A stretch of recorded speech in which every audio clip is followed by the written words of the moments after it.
हरे कृष्णा राधे राधे। आप सभी को कार्तिक मास की हार्दिक शुभकामनाएं। दोस्तों, हिंदू धर्म में कार्तिक मास को बेहद ही शुभ फलदायी माना जाता है। कार्तिक मास का हमारे हिंदू धर्म में विशेष महत्व है। धर्म शास्त्रों के अनुसार इस पूरे कार्तिक मास में व्रत व तप का विशेष महत्व बताया गया है।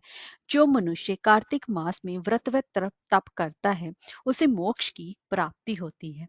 कार्तिक मास में पुराणों में कहा गया है कि भगवान नारायण ने ब्रह्मा को, ब्रह्मा ने नारद को और नारद ने महाराज पृथु को कार्तिक मास के सर्वगुण संपन्न महात्म के संदर्भ में बताया है। कार्तिक मास भगवान विष्णु जी का अत्यंत ही प्रिय मास का महीना है। भगवान विष्णु और भगवान श्री कृष्ण जी की पूजा अर्चना करना अत्यंत ही शुभ फलदायी माना जाता है। कार्तिक मास के महात्म में स्कंद पुराण में बताया गया है कि कार्तिक के समान कोई मास नहीं है, सतयुग के समान कोई युग नहीं है, वेद के समान कोई शस्त्र नहीं है और गंगा के समान कोई तीर्थ नहीं है। इसीलिए इस मास को रोगनाशक मास भी कहा जाता है, क्योंकि यह सद्बुद्धि प्राप्त कराने वाला, लक्ष्मी प्राप्त कराने वाला और मुक्ति प्राप्त कराने वाला भी मास माना गया है। तो दोस्तों, आज की हम इस वीडियो में बात करेंगे कि कार्तिक मास कब से प्रारंभ हो रहा है और कार्तिक मास के कौन से वो 7 जरूरी नियम हैं जो हमें अपनाने चाहिए, और सुबह हमें कितने बजे तक स्नान और पूजा कर सकते हैं, क्या हम इसमें सूर्यदेव को जल कब तक चढ़ाना चाहिए, और कार्तिक मास में दीपदान का महत्व है, दीपदान हम कब और कहाँ करना चाहिए, और कार्तिक मास में तुलसी पूजन का विशेष महत्व है। तो हमें कार्तिक मास में तुलसी पूजन की विधि कैसे अपनानी चाहिए, तो चलिए वीडियो शुरू करते हैं। दोस्तों, अगर आपको हमारी ये वीडियो अच्छी लगी हो तो लाइक और शेयर करें और चैनल को सब्सक्राइब करना ना भूलें और कमेंट बॉक्स में जय श्री हरि अवश्य लिखें। तो चलिए वीडियो शुरू करते हैं। दोस्तों, सबसे पहले तो हम बात करते हैं कि कार्तिक मास कब से प्रारंभ हो रहा है।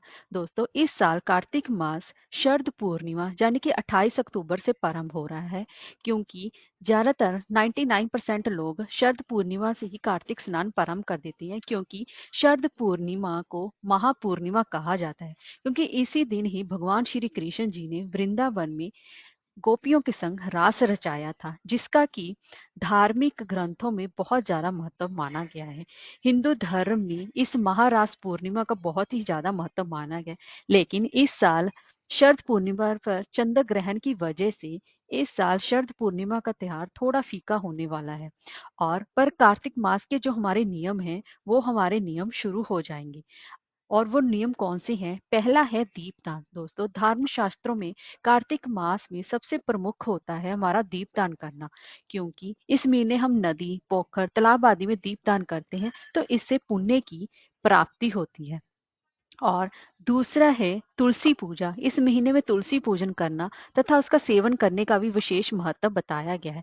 वैसे तो हमें हर मास में तुलसी का सेवन व आराधना करनी चाहिए, लेकिन अगर आप इतना समय नहीं दे पाते हैं, पर कार्तिक के महीने में तुलसी पूजा का महत्व कई गुना बढ़ जाता है, तो इस महीने आप कार्तिक मास में तुलसी पूजन अवश्य ही करें।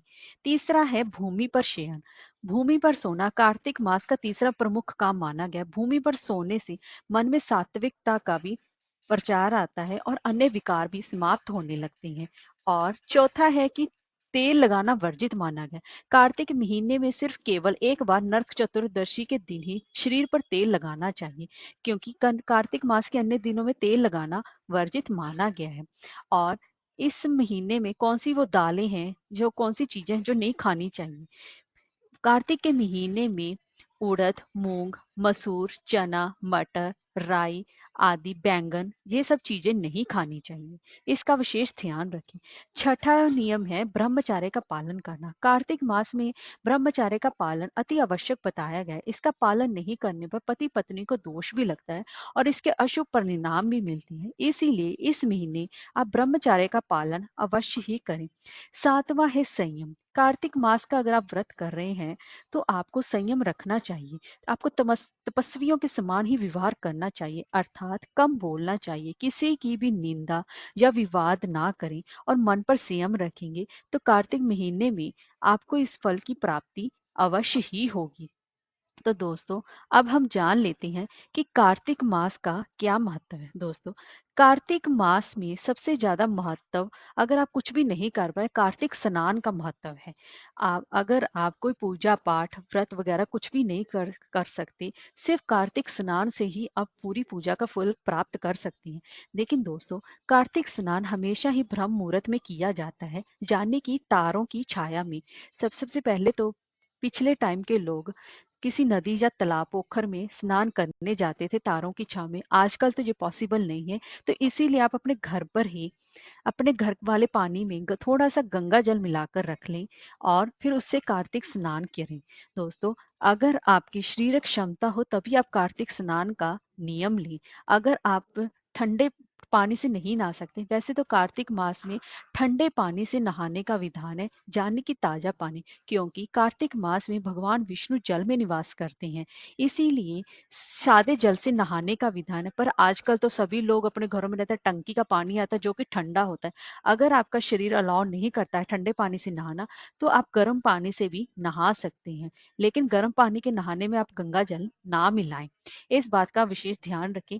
पर अपनी शारीरिक क्षमता के अनुसार ही कार्तिक स्नान करें। अगर आपकी शारीरिक क्षमता होगी तभी तो आप पूजा पाठ कर पाएंगे। इसीलिए आपको कार्तिक स्नान के लिए, अगर आपका शरीर अलाउ करे ताजे पानी का, टंकी के पानी का नहाने के लिए, तभी आप कार्तिक स्नान का नियम लें। नहीं तो अगर आप कार्तिक स्नान फिर भी करना चाहते हैं और गर्म पानी से नहाना चाहते हैं, तो आप गर्म पानी से भी नहा सकते हैं। ऐसा आपको कोई भी दोष नहीं लगेगा अगर आप ये नियम फॉलो करना चाहते हैं। और एक बात दोस्तों, कार्तिक स्नान के लिए ब्रह्म मुहूर्त में ही नहाना चाहिए। ऐसा नहीं है कि आप 6 बजे नहा रहे हैं तो आपके कार्तिक स्नान का कोई महत्व नहीं रह सकता।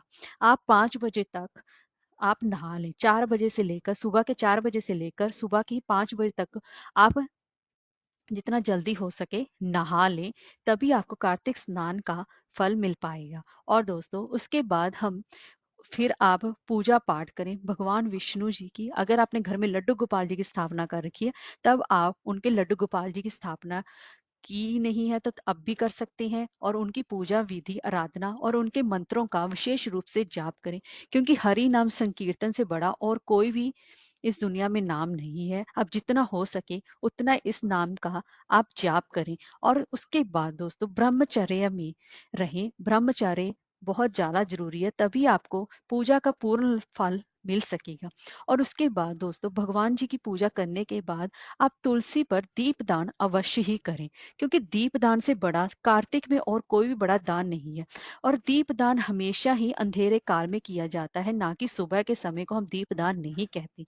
अगर आप सुबह ब्रह्म मुहूर्त में जल्दी उठकर सूर्य उदय से पहले पहले दीपदान करें, तभी आपका दीपदान माना जाएगा। और शाम के समय आप दीपदान करेंगे जब अंधेरा हो जाएगा, उसके बाद को हम दीपदान कहेंगे, उससे पहले को हम दीपदान नहीं कहेंगे। इस बात का विशेष ध्यान रखें।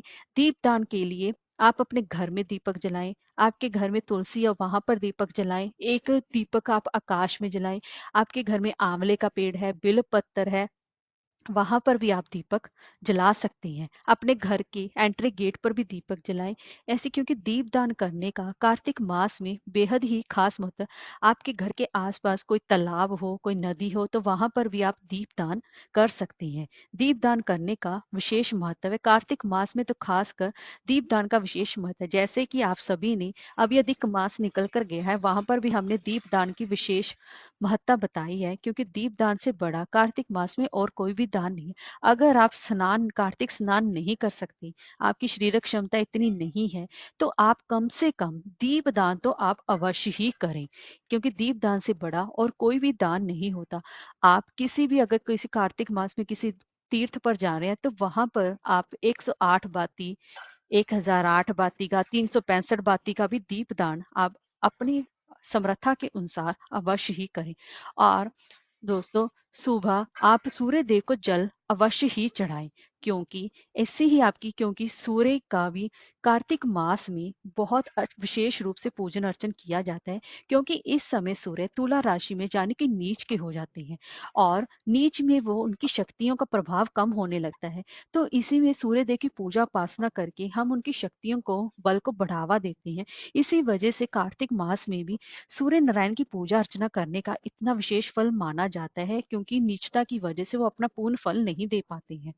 इसीलिए आप तुलसी पूजन के समय आप सबसे पहले सूर्य को जल चढ़ाएं। आप ये मत कहें कि अभी सूर्य उदय नहीं हुए हैं तो हमने जल नहीं चढ़ाएंगे। आप सूर्य की पूर्व दिशा की तरफ देखकर सूर्य भगवान को जल अवश्य ही चढ़ाएं, क्योंकि हमेशा ही उगते हुए सूर्य को जल देना चाहिए। क्योंकि उगते हुए सूर्य को जल देने से जो आपको पॉजिटिविटी मिलेगी वो आपको बाद वाले सूर्य में थोड़ी देर बाद वह जो सूर्य निकलेगा उससे आपको एनर्जी नहीं मिलेगी। तो आप हमेशा उगते हुए सूर्य को ही जल दें। अब आप तुलसी पूजन करें। तुलसी पूजन के लिए सबसे पहले तो आप 1 लोटा जल लें और 1 लोटे जल से आप तुलसी को सींचें और उसकी फिर आप 7 परिक्रमा करें। और एक बात का ध्यान रखें, आप इनको चंदन का तिलक लगाएं, उनको सिंदूर ना लगाएं, क्योंकि तुलसी माता का जब हम देव उठनी एकादशी मनाते हैं तब हम तुलसी जी का भगवान विष्णु जी के साथ विवाह करते हैं। इसीलिए उसी के बाद ही हम तुलसी माता को सिंदूर और चुनरी चढ़ाएंगे। और कार्तिक मास के पहले दिन से ही आप सिंदूर और चुनरी माता को ना चढ़ाएं, क्योंकि हम देव उठनी एकादशी पर ही माता तुलसी को सिंदूर और चुनरी भेंट करेंगे। तो दोस्तों ये थी कुछ ऐसी खास जानकारी। आपको समय समय पर कार्तिक मास की और भी वीडियोस इस चैनल पर मिलती रहेंगी। हरे कृष्णा, राधे राधे।